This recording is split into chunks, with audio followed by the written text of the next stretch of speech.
Does atheism make people unhappy? And even if it does that really matter? That's what we're going to explore coming up next.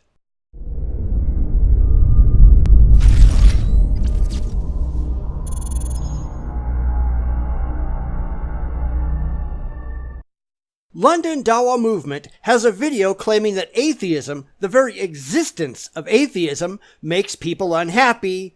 Therefore, I guess we ought to all believe in imaginary friends because feels are much more important than reals. And if you pay attention, this is a really common theme among the religious that as long as you get emotional comfort, nothing else matters. And we're supposed to respect that for some reason. Not sure why, but no. Just no. And here's why. So look, normally when Muslims and atheists interact with each other, it's always on the basis of logic. Arguments for God's existence are given, supposed arguments against God's existence are given. And this is the level we normally have our discussions. That's a vast overstatement, I'm afraid. And yes, I know that what he's saying, supposed arguments against the existence of God, just like I'm going to say supposed arguments for the existence of God. But when you look at the quality of these arguments, there's really no comparison. There just isn't. And that's not just because I happen to agree with one side over the other. It's because the arguments are objectively superior on the non-theist side, and I adopted that side on the strength of the arguments, as well as the absurd weakness of the religious claims. No emotion required. But seldom do we have the discussion on what does adopting these ways of life, these worldviews mean from a personal perspective, from the perspective of our experience in our lives, and how does it shape and change our lives? That's irrelevant unless your whole reason for holding a position is your feelings, which, yeah, we know that's exactly what the religious are doing. I don't care if atheism makes me happy. That isn't remotely relevant. All that matters is what best and most accurately represents objective reality. My feelings don't even enter into it. But we know that's all the religious care about. They want to feel good, they want to have a positive emotional experience, but that means absolutely nothing. Believing that you can flap your arms and fly could be the best feeling in the world, but it means absolutely nothing when you step off the top of a tall building and find out that gravity is a bitch. Reality doesn't change because your fifis want it to. Right? And this is what I want to touch upon today. See, from the Islamic perspective, it's very clear. When you understand the reality of God and you understand the purpose you were created for, which is to worship Him and get to know Him, it puts things into perspective. When you strongly believe those things, you don't know them because you can't demonstrate that either belief is factually correct. And that's pretty common when it comes to the religious. They make claims that they cannot verify, and then they pretend that they're justified in believing things they have no means outside of blind faith to prove. They're just wrong. It makes for an easy life from that angle. And also it's in line with our very human nature, something we could discuss in other videos. Yes, believing things that are emotionally comforting makes things very easy. It's why you do it. Because you want the world to be fair and you want to feel cared for. Too bad there's no reason to think any of that is actually true. But what does it mean from the perspective of atheism? What does it mean when you adopt atheism as a worldview? How does that shape your life and change your life or affect your life? It doesn't, because atheism is not a worldview. It never has been, and it never will be. But this is something I've pointed out in the past, that the religious assume that what they're doing is the norm, the standard upon which everything else is gauged, therefore everyone else has to do what they're doing. Everyone has to have faith, because they do. Everyone has to have irrational beliefs, because they do. Because they couldn't possibly be wrong or anything. See, there's a very powerful verse in the Quran that I want to allude to here, where God says, whoever turns away from the remembrance of God, indeed he will have a difficult life, a depressed life, a life of suffocation.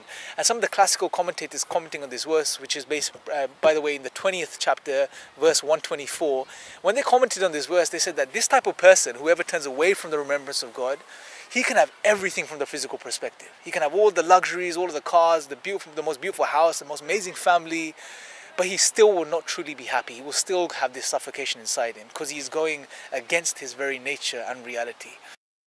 Not so much, Because if you talk to a lot of atheists, you'll find out that the vast majority are perfectly happy. I know I am. I have no need nor desire for their imaginary friends. I have a perfectly happy life with perfectly realistic expectations of the world around me.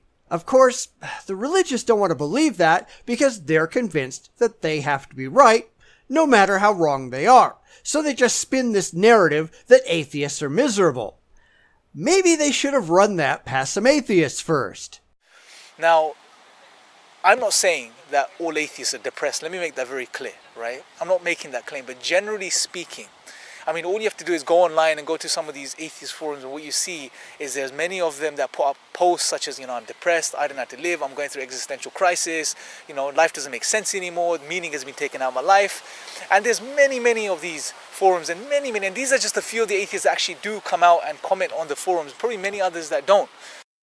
I really don't know what forums he's looking at, but it's certainly not true of any of the places that I frequent. In fact, most of the people who show up and say things like that, those are almost all newly minted atheists who are still trying to adjust to not having an imaginary father figure in the sky watching out for them, who haven't figured out how the world actually works quite yet.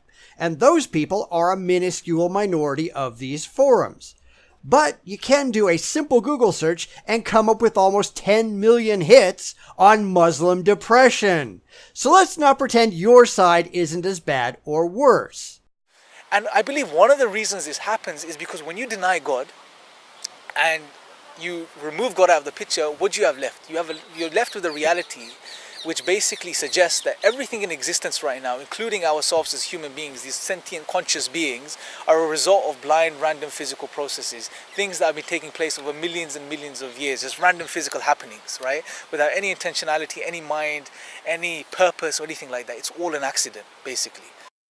When you get rid of fantasy, what you're left with is reality. And guess what? Reality isn't necessarily comforting, nor should it be. But it is your job as a supposedly rational human being to come to grips with the way the world actually works, not just make things up so you can hide in your theological safe space and pretend that the universe is a rosy and happy place. I'm sorry if that hurts your feelings, but too bad. We have to live in the world that we actually live in, not the world that you wish that you did. Reality doesn't evaporate because you stick your nose in a book and wish real hard. I'm sorry if that makes you sad. So, if everything's an accident, then there's no true meaning, there's no true happiness, there's no true purpose, there's no true value in life anymore. Life means nothing. We're just an accident. Yes, it is. So what? Get a grip on reality and stop feeling things just because they make you feel good. We're alive today and we're going to be dead tomorrow. Yep. So you'd better make the life that you have today count because tomorrow it might be gone. And I know that's really hard for some people to deal with, but too bad. That's what is actually so. Spending the only life that you have any evidence that you actually have, bowing down to an imaginary father figure in the sky and not accomplishing anything useful, that's just pathetic. We're in existence today and we'll be gone tomorrow, and the very fact that we exist is an accident in itself. So when you think about this reality, it really shakes you from that perspective because you can't make sense of things anymore. What does it mean to be me? Who am I? What am I? Am I just a rearrangement of physical molecules and physical atoms? That's it? I mean, what's different? And you know what? I went through this myself in my life where there was a point where I didn't know anything about Islam. I wasn't practicing. I probably wouldn't even consider, a Muslim. Some may not even consider me that. And the reason I mention this is because I went through this phase where, I would go past, for example, the butcher shop, looking through the window, and I'll see pieces of meat hanging in the window, and I'll think, what's the difference between that and me? Nothing, really. Well, it's dead and you're not, but that's about it. And someday, you'll be dead too. So you'd better make what you have right now count while you have it. You notice that every single word that is coming out of his mouth is emotional, right? It's all about feelings, and not at all about just dealing with the reality that he lives in, whether he likes it or not. That's how religion operates. It's not rational, it's emotional. If his culture told him that believing in the flying spaghetti monster was an even faster path to happiness, this guy would have a pasta strainer on his head. This whole thing is just ridiculous. That's me, and I'm me. I'm flesh, I'm bone. What's the difference, right? None, really. And that's why the religious tend to reject evolution, because it gets in the way of their feeling special. God made us so we're automatically superior in every way to everything else, and we can feel really good about that. It's all bizarre. And it's a very morbid outlook on life, but that's what denying God results in. If we follow it through properly. If you deny God, then everything is a random accident. It's all physical, random physical stuff. Then where is the meaning and value to anything? You have to come up with that yourself. And yes, I know that requires work and we can't have that, can we? But having everything laid out for you on a silver platter that you don't actually have to work for, that you don't actually have to earn, that's a really comforting way of looking at the world, but it's also a very lazy methodology for life. But hey, that's religion for you. Lazy people without a grip on reality who only want to be made to feel good by irrational beliefs that don't stand up to a moment's critical scrutiny. There isn't, right? Something I want us to think about, and something I want us to reflect over, because the reality is as human beings, we know we have a higher purpose. We know we have meaning. We know we mean something. We have value.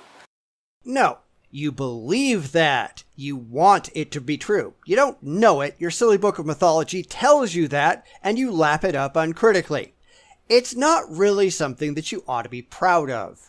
But when you adopt atheism as a worldview, then you void yourself of any meaning and any value if you follow through properly, right? So it's something for us to think about and reflect over. And anyone sincere watching that's looking into life, looking into the purpose of life and these questions, I would really encourage you to consider reading the Quran and just let the Quran speak for itself, right?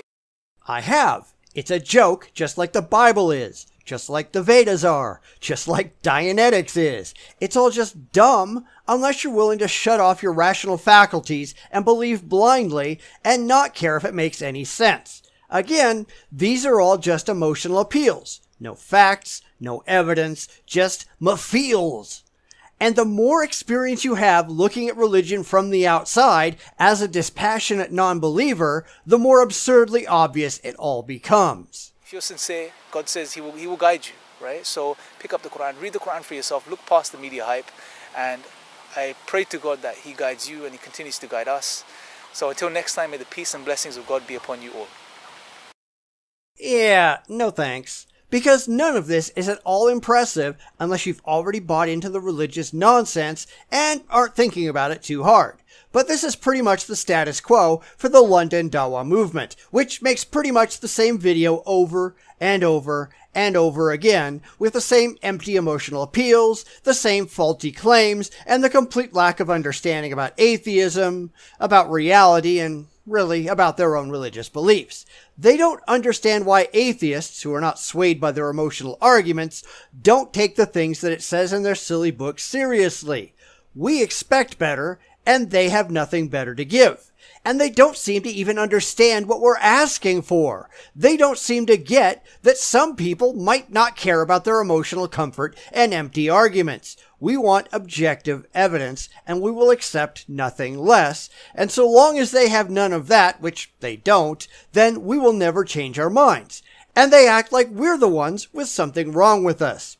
It doesn't matter if atheism makes us happy. It matters if there's any evidence for the existence of any gods, and so far as I can tell, there isn't. And until there is, I will not buy into their absurd religious claims, even if I'm miserable, because at least I'm living in reality, and reality is about all that actually matters at the end of the day. It's your job to be happy, or not. That's up to you.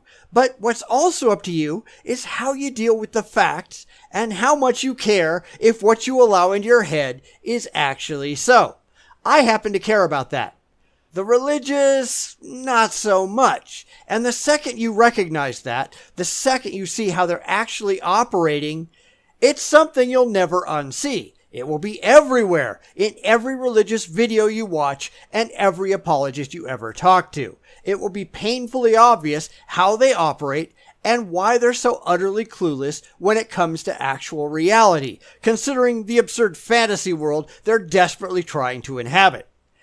But that's religion for you. An emotional scam, pure intellectual laziness, and a resistance to reality because reality is too scary. And you wonder why these people are losing in the first world. I don't. Not one bit.